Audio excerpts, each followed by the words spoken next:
I'm 28 years old, and what I've learned over my nearly 3 decades on this earth is that you will have to do it alone and broke. Or should I say broken alone, whichever one has more dramatic effect. And this is not the case for every single person, because there are good people out there, very few in number, but there are good people out there who are going to help you. There are people who aren't your family or your really close friends. They will go out their way to help you, but this is very rare. And from what I've seen, and I'm not trying to be negative and I'm not trying to shit on people, but in general, everyone's out for themselves. And this is just the nature of the world that we live in. It's full of greed, it's full of hate, it's full of death and suffering. So I'm a physio, and I'm already trying to break free from the matrix, and I set up my own little business, my Etsy store, with my workout programs, with my physio programs, and it's not done that well so far. I need to stop making programs at the moment and focus more on building a social media following and build more credibility, and then I can start selling them again.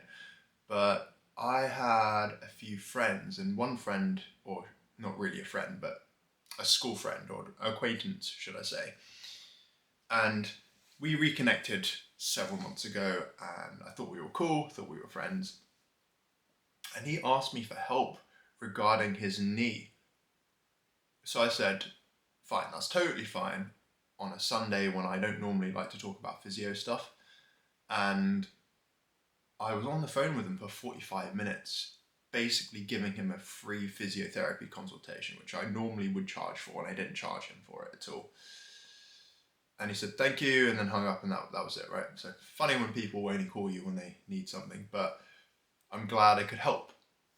Fast forward a few weeks when I was setting up my online physio business, and I said to him, please, can you buy my program? I'll give a huge discount. It's not about a little bit of money would be nice, but it's not about the money. It's about, can you please get my product and try it out? I think it was a workout program. Please try it out. Please leave a review if you found it useful. And we had a bit of a back and forth, a few texts and things, and then he just went completely silent. I don't know if I still have the message on my phone because it annoyed me, so I might have deleted it. But just the fact that he was so unwilling to help, I did end up double texting a few days later and said, if you're, I almost give it to him for basically free. And he still didn't answer. He still left me on the red. And I haven't seen this person since, and I probably won't see them again. I'm probably going to cut them off. But it just frustrates me that there are people out there who will just take. And when you need something so small in return, they will just not even acknowledge. They won't even have the decency to answer the message and say, sorry, I don't want to. Fine. That's fine. If you genuinely don't want to review my program, that's fine. But if I've gone out my way to help you and I've asked for this small thing in return, the fact that you can't or won't help me just shows what kind of person you are. And that's the kind of person that we need less of in the world. And yet these kinds of people are so plentiful, the ones that take. And then when you need help from them, they're nowhere to be found. And this is a recurring theme in my life. There are so many people like that. Those that aren't really close family and friends, really close friends, they all help me, when they can. But I'm talking about just generically, people won't go out their way to help you.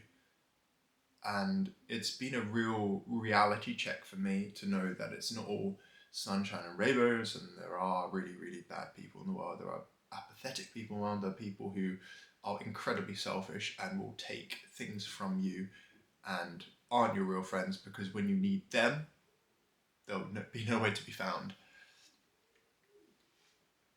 So that's just one example. There are plenty more examples in my life that off the top of my head I can't think of at the moment.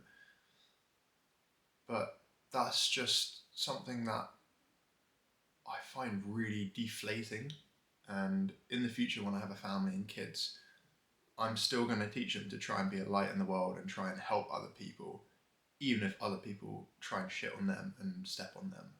So I have another example of this kind of behavior. And this is a little bit different because the people that I'm reaching out to in this instance don't know me, so they don't owe me anything. But again, it's that whole idea of no response is a response. They don't even have the decency to respond. But basically, as a model, I'm someone who's recently got into the modeling industry, the fashion world. You have to book your own test shoots, right? You have to try and collaborate with photographers and try and do some shoots that are for your portfolio and their portfolio. So I directly message people on Instagram. God knows how many photographers I've messaged. And the message is very polite. It's, hi, how are you? Introduce myself and say, I've been looking at your work. And these are all photographers that have amazing work, by the way. And I just ask them, if they have a connection, I will mention the connection. Say, oh, you know so-and-so. If not, I'll just say, I really like your work. You popped up on my discovery feed. And I'll ask if there's any chance they can collaborate. And some of them, very, very few, will reply and say no, which is fair enough. Very, very, very few will say yes, and those are the ones I've collaborated and I've connected with, and I'm really grateful for them, so like, God bless you. And most will just ignore your message, right? So no response is a response. But my whole point is that in a few months' time, or by the end of the year, or like, you don't know how long, but as my modeling career starts to take off and I start getting bigger clients and I start becoming more well known, more photographers will want to work with me. More people will be interested in me in my career, but not at all when I'm starting out and when I need the most help. I feel like you will be your own cheerleader or your biggest cheerleader for most of your journey, especially when you start out.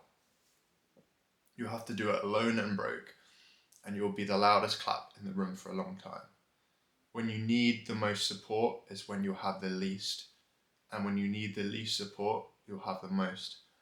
And everybody will want a slice of the pie or a loaf of the bread when it's baked, but no one will want to help you bake it. No one will be interested when you're in the process of making it, when you're in the process of building yourself up and trying to hustle, right? That's just how it is. People don't want help. You will have to do it alone. And I don't make this video to be negative.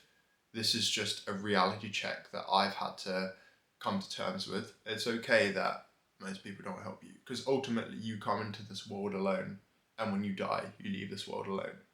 So I think, as someone who has never fit in anywhere and is a bit of a one-man wolf pack, I've never really needed anyone. I've always been hopeful that people do the right thing and help, but in most cases they don't. Unless they're really close family or really close friends, or my girlfriend, she's really helpful with a lot of these side hustles and businesses. People that care about you, it's different, they're invested, right? But most people don't care about you. And that's just the world that we live in. So I'm 28 years old, and I've learned that you will have to do everything alone and broke. And that's okay. It's okay that you'll be the loudest clap in the room for a long time. You'll be the only clap in the room for a long time. You'll be your biggest cheerleader and your only supporter. And no one will support you at the start, but I guarantee you, when you become successful, every single person who rejected you before will want a piece of the pie. And then it's in your court, like the ball is in your court for you to reject them or to show them mercy and love that they don't deserve. And I'll catch you guys in the next one.